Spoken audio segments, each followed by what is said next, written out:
अब रील बनावे वाली सावन में रोपी है धान। अब रील बनावे वाली सावन में रोपी है धान। अब रील बनावे वाली सावन में रोपी है धान। अब रील बनावे वाली सावन में रोपी है धान। दिन भर चरई गाड़ी के लई है मेकअप के सामान। दिन भर चरई गाड़ी के लई है मेकअप के सामान।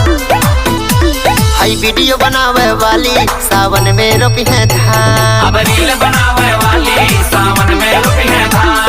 हाँ रील बनावे वाली सावन में रोपी है धान। अब रील बनावे वाली सावन में रोपी है धान।